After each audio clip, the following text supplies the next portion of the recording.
ഈ സിനിമ റാഫി നാദിർഷ എന്ന് പറയുന്ന ആദ്യം ചില കാര്യങ്ങൾ പറഞ്ഞാണ് ഭയങ്കരമായിട്ടുള്ളൊരു പൊട്ടിച്ചിരി. അതായത് റാഫിക്കയുടെ സിനിമകൾ കണ്ട് വളർന്ന ആൾക്കാരാണ് നമ്മളെല്ലാവരും, ഞാൻ ഉൾപ്പെടെ.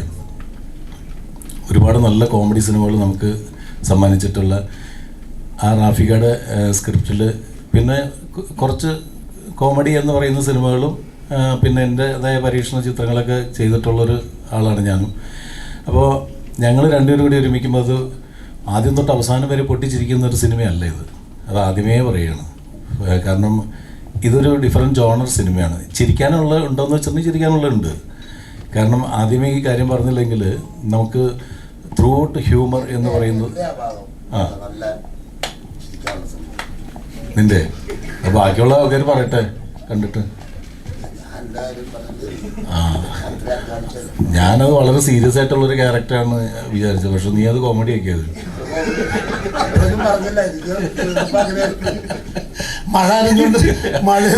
നീ കഥ പറയല്ലേ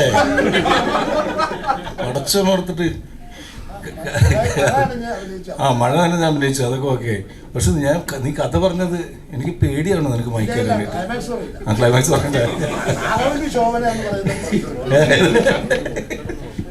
അപ്പോൾ ഇതൊരു ത്രില്ലർ ജോണർ, അല്ലെങ്കിൽ ശരിക്കും പറഞ്ഞാൽ എല്ലാം ഉണ്ട് ഇതിനകത്ത്. തമാശയുണ്ട്, കാര്യമുണ്ട്, ഡാൻസ് ഉണ്ട്, ഫൈറ്റ് ഉണ്ട്, പാട്ടുണ്ട്. അങ്ങനെ ഒരു മിക്സഡ് വേർഷൻ, ഒരു പക്ക എൻ്റർടൈനർ എന്ന് പറയുന്ന ജോണറിലുള്ളൊരു സിനിമയാണ്. ആദ്യം തൊട്ട് അവസാനം വരെ 2 മണിക്കൂർ ലെങ്ത്തുള്ളൊരു സിനിമ. ആദ്യം തൊട്ട് അവസാനം വരെ നമുക്ക് വളരെ രസകരമായിട്ട് കണ്ടിരിക്കാൻ പറ്റും എന്ന് വിശ്വസിക്കുന്ന ഒരു സിനിമ. ഒരു പ്രേക്ഷകൻ്റെ സ്ഥാനത്ത് നിന്നാണ് ഞാൻ പറയുന്നത്. അങ്ങനെ കൂടുതൽ തള്ളി മറിക്കണമെന്നില്ല, അത് ആസ്വദിക്കാൻ പറ്റുന്ന ഒരു കൊച്ചു സിനിമയായിരിക്കും. തീർച്ചയായിട്ടും നിങ്ങൾ നിരാശപ്പെടുത്തില്ല എന്ന് തന്നെയാണ് ഞങ്ങളുടെ എല്ലാവരുടെയും വിശ്വാസം. ഞങ്ങളെല്ലാവരും അതുപോലെ പണിയെടുത്തിട്ടുണ്ട്.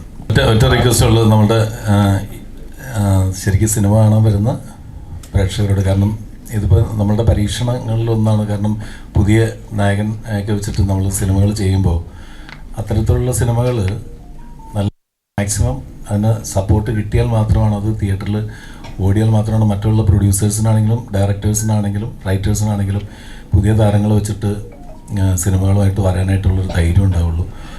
പുതിയ താരങ്ങളും അല്ലെങ്കിൽ ഒക്കെ ആയിട്ട് വരുന്ന സിനിമകൾക്ക് വരുന്ന പ്രേക്ഷകരുടെ കുറവും കാര്യങ്ങളൊക്കെ വന്നു കഴിഞ്ഞിട്ടുണ്ടെങ്കിൽ സാധാരണഗതിയിൽ എല്ലാവരും മാറ്റി ചിന്തിക്കേണ്ട അവസ്ഥയാണ്. അപ്പോൾ തീർച്ചയായിട്ടും നിങ്ങളുടെ വിലയേറിയ സപ്പോർട്ടാണ് എല്ലാ ഞങ്ങൾക്ക് വേണ്ടത് എന്ന് ഞാൻ ആത്മാർത്ഥമായിട്ട് ഞാൻ ആവശ്യപ്പെടുന്നു.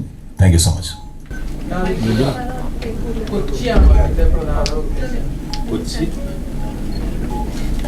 Hello, once upon a time in Kochi എന്ന് പേരിട്ടെന്ന് മാത്രമേ ഉള്ളൂ. പക്ഷെ ഇത് കൊച്ചിയിൽ മാത്രം നടക്കുന്ന കഥയല്ല. ഇത് എല്ലാ പട്ടണങ്ങളിലും സാധാരണഗതിയിൽ ഇന്ത്യയിലെ ഏത് പട്ടണത്തിൽ വേണമെങ്കിലും സംഭവിക്കാവുന്ന കഥയാണ്.